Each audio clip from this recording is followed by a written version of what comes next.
Panda. Thank you, Mr. Vice Chairman. Sir, in rising to support this bill, I compliment the Honorable Minister for taking what I hope will be the first of many steps in reforming the energy scenario of our country. So last year, when President Clinton of the US visited, a joint statement was issued between our country, our government and theirs, which committed us to introducing and passing such legislation to conserve energy. I make this comparison, sir, because the US itself has certain commitments in its own domestic agenda for energy consumption, for energy conservation. And this is relevant to us because the US is one of the largest markets in the world and has been usually taunted as a country that is the epitome of conspicuous consumption, of not bothering about conservation.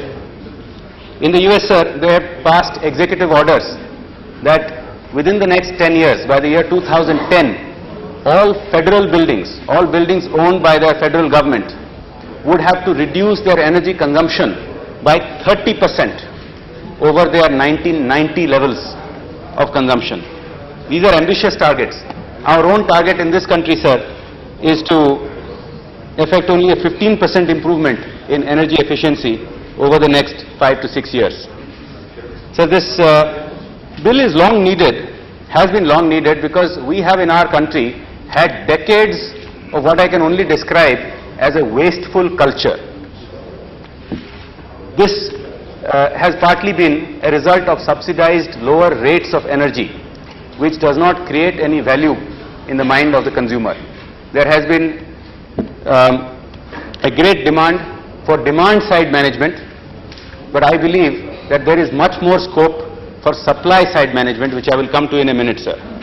This bill will achieve some of those goals.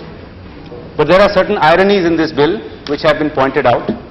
The Honorable Shri Mukherjee has pointed out about how the scope of the bill is somewhat limited and there is need to expand the scope of energy conservation across the gamut of fuels. I think one of the ironies is that not only does this bill focus so much on electrical energy, but also on conservation in the industrial arena. Now this is ironic because the industrial arena already has an inbuilt incentive for energy conservation. Industrial energy tariffs in our country are some of the highest in the world, whereas globally tariffs for energy supplied to the industry are in the range of 6 cents or 7 cents per unit. In our country it ranges between 8 to 10 cents and even higher.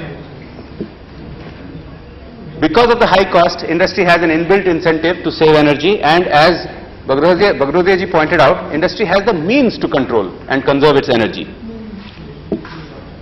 In our country, some of the highest of the industrial tariffs are again in those states which already have a very highly developed economy. States like Gujarat, states like Maharashtra have some of the highest energy tariffs, and they already obviously have the means and the incentive for conserving energy. The area of control in focusing on industrial conservation of electrical energy is willy-nilly going to end up in conserving auxiliary consumption of industry's electrical consumption. Now auxiliary consumption usually accounts for only 3 to 5% of the electrical energy consumption of industries. That is why the scope needs to be expanded. The scope needs to focus on much more macro level gains than these micro level ones. I support the bill because it is a step forward. As I said earlier, many greater, larger steps need to be taken to bring about a complete reform in the energy sector in this country. We await the comprehensive energy bill that the Honorable Minister has been working on, which will bring us a far greater fundamental reform in the sector. I talked about supply side issues. Supply side issues are fundamentally important because we do not yet have a competitive market. And without having a competitive market in the generation of electricity, we do not get the lower cost of generation that we ought to be enjoying.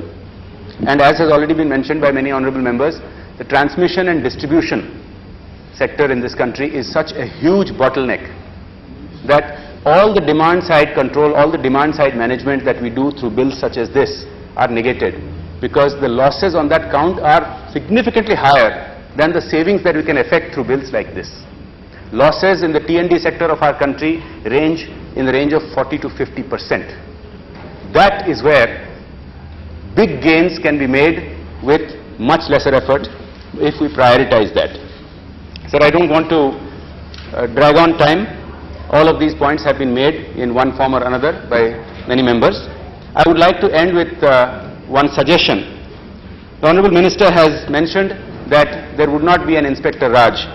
But sir, I urge him again, through you, to take all precautions to ensure that that danger doesn't arise. Our industry is handicapped enough as it is.